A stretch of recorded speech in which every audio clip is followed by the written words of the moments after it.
According to the National Electrical Code, NEC, several requirements apply to the protection of electrical equipment and wiring. Article 210.21. V3 states that overcurrent protection must be provided to protect equipment from damage due to overcurrent conditions. Article 210.20. A1 specifies that the ampacity of the branch circuit must not be less than the ampacity of the equipment being supplied. Additionally, Article 430.32 mandates that motors shall be protected against overload in accordance with the nameplate rating of the motor. Considering these NEC requirements, let's analyze a scenario involving walk-in refrigerators.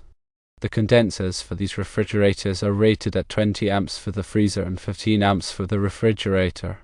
The wiring used to feed these condensers is number 6, which has an ampacity of 55 amps. In this case, 50 amp breakers are used to protect the circuit. However, these 50 amp breakers exceed the nameplate rating of both the freezer and the refrigerator condensers. It's important to understand that the argument that a breaker only protects the wire and not the equipment is incorrect. The NEC requires overcurrent protection to protect both the wiring and the equipment. While fuses in the disconnect may provide some protection to the equipment, they alone are not sufficient to meet NEC requirements.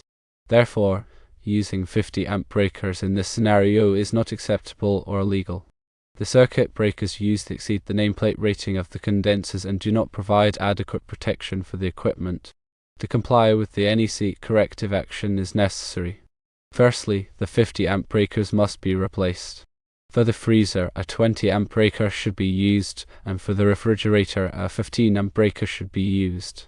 Secondly, the wiring feeding the compressors should be examined and potentially replaced to match the ampacity of the breakers. Number 10, wire feeding the freezer compressor, and number 12, wire feeding the refrigerator compressor should be evaluated in the context of the new breaker sizes.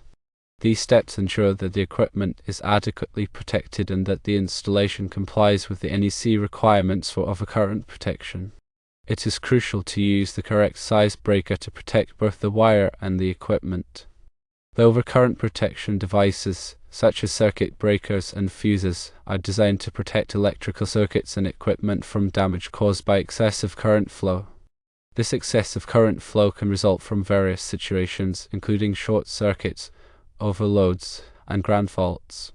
The primary function of an overcurrent protection device is to interrupt the flow of current when it exceeds a predetermined level, thereby preventing overheating, fire, and damage to equipment. The selection of the appropriate overcurrent protection device involves considering several factors, including the ampacity of the conductors, the characteristics of the load, and the applicable codes and standards. The ampacity of a conductor refers to its current carrying capacity, which is determined by factors such as the conductor's size, material, insulation type, and installation conditions. It is essential to select an overcurrent protection device with a rating that does not exceed the ampacity of the conductors it protects. Doing so ensures that the conductors are protected from overheating and potential damage. The characteristics of the load also play a significant role in the selection of overcurrent protection devices. Different types of loads, such as motors, transformers, and lighting circuits, have different current draw characteristics. Some loads may have high inrush currents during startup, while others may have sustained overloads during normal operation. Overcurrent protection devices must be selected to accommodate these varying load characteristics. Time delay fuses and inverse timed circuit breakers are often used to protect motor circuits, as they allow for short duration overloads without tripping. Applicable codes and standards, such as the National Electrical Code, NEC, provide detailed requirements for overcurrent protection. These codes specify the types of overcurrent protection devices that are permitted for different applications, as well as the maximum allowable ratings for these devices. Compliance with these codes is essential to ensure the safety and reliability of electrical systems. When selecting overcurrent protection devices, it is crucial to consider the interrupting rating of the device. The interrupting rating refers to the maximum amount of fault current that the device can safely interrupt without failing. The available fault current at the point of installation must be less than or equal to the interrupting rating of the overcurrent protection device. Failure to select a device with an adequate interrupting rating can result in catastrophic failure of the device during a fault, potentially leading to equipment damage, injury, or even death. In addition to selecting the appropriate rating and interrupting rating, it is also essential to ensure that overcurrent protection devices are properly installed and maintained. Overcurrent protection devices should be installed in readily accessible locations and should be clearly labeled to indicate the circuits they protect. Regular inspection and testing of overcurrent protection devices are necessary to verify their proper operation and to identify any potential problems. In summary, overcurrent protection is a critical aspect of electrical safety. The correct selection, installation, and maintenance of overcurrent protection devices are essential to protect electrical circuits and equipment from damage caused by excessive current flow. By adhering to applicable codes and standards and by carefully considering the characteristics of the load, engineers and electricians can ensure the safety and reliability of electrical systems. Now let's delve deeper into specific NEC articles related to overcurrent protection. NEC Article 240 provides comprehensive requirements for overcurrent protection, including the selection, location, and installation of overcurrent protection devices. This article covers various aspects of overcurrent protection, such as the types of overcurrent protection devices permitted, the maximum allowable ratings for these devices, and the requirements for protecting specific types of equipment. NEC Article 430 addresses the overcurrent protection of motors and motor circuits. This article provides detailed requirements for selecting overcurrent protection devices for motors, taking into account factors such as the motor's full load current, starting current, and duty cycle. NEC Article 450 covers the overcurrent protection of transformers. This article specifies the maximum allowable ratings for overcurrent protection devices used to protect transformers, as well as the requirements for protecting transformers against overload and short-circuit conditions. NEC Article 500 through 516 provide requirements for electrical installations in hazardous locations, such as those where flammable gases, vapors, or dust may be present. These articles specify the types of overcurrent protection devices that are permitted in hazardous locations, as well as the requirements for explosion-proof enclosures and other safety measures. In addition to these specific NEC articles, other codes and standards may also apply to overcurrent protection, depending on the application and location. For example, the National Fire Protection Association (NFPA) publishes standards for electrical safety in the workplace, as well as standards for the installation and maintenance of fire protection systems. These standards may contain additional requirements for overcurrent protection in certain situations. Proper coordination of overcurrent protection devices is also essential to ensure the selective tripping of circuit breakers and fuses. Selective tripping refers to the practice of coordinating overcurrent protection devices so that only the device closest to the fault trips, while upstream devices remain closed. This minimizes the extent of the power outage and allows for faster restoration of service. Coordination studies are typically performed to determine the appropriate settings for overcurrent protection devices to achieve selective tripping. These studies involve analyzing the characteristics of the electrical system, including the impedance of conductors, transformers, and other equipment. The results of the coordination study are then used to select the appropriate time current characteristics for the overcurrent protection devices. In addition to selective tripping, other factors may also need to be considered when coordinating overcurrent protection devices. For example, it may be necessary to coordinate overcurrent protection devices with ground fault protection systems to ensure that ground faults are detected and cleared quickly and effectively. It may also be necessary to coordinate overcurrent protection devices with voltage sensing devices to prevent nuisance tripping during voltage dips or swells. The proper coordination of overcurrent protection devices is a complex and challenging task that requires a thorough understanding of electrical system characteristics and overcurrent protection principles. Engineers and electricians should consult with qualified professionals to ensure that overcurrent protection systems are properly coordinated and that they provide adequate protection for electrical equipment and personnel. Furthermore, the maintenance of overcurrent protection devices is crucial for ensuring their reliable operation. Overcurrent protection devices should be inspected regularly to verify that they are in good condition and that they are functioning properly. Circuit breakers should be tested periodically to ensure that they trip within the specified time current characteristics. Fuses should be replaced whenever they blow, and the cause of the blown fuse should be investigated to prevent recurrence. Overcurrent protection devices should also be protected from environmental factors such as moisture, dust, and corrosion. These factors can degrade the performance of overcurrent protection devices and can lead to premature failure. Enclosures should be used to protect overcurrent protection devices from these environmental factors.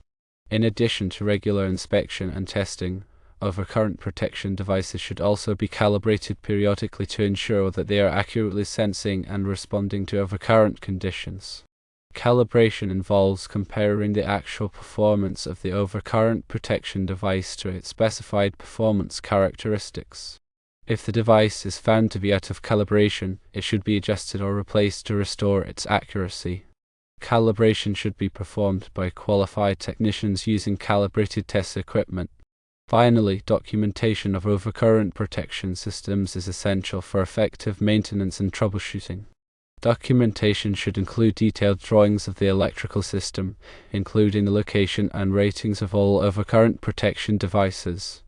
Documentation should also include the results of coordination studies, as well as the settings and calibration records for all overcurrent protection devices. This documentation should be kept up to date and should be readily available to maintenance personnel. In conclusion, overcurrent protection is a critical aspect of electrical safety. The correct selection, installation, coordination, and maintenance of overcurrent protection devices are essential to protect electrical circuits and equipment from damage caused by excessive current flow. By adhering to applicable codes and standards and by carefully considering the characteristics of the electrical system, engineers and electricians can ensure the safety and reliability of electrical systems. Remember that NEC 310.15 provides guidance on determining the ampacity of conductors. Several factors influence a conductor's ampacity, including its material, size, insulation type, and the ambient temperature in which it is installed. The NEC provides tables that list the ampacities of various conductors based on these factors. It's important to use these tables correctly and to apply any necessary correction factors for ambient temperature or the number of conductors in a raceway. For example, if a conductor is installed in an area with a high ambient temperature, its ampacity must be reduced to prevent overheating.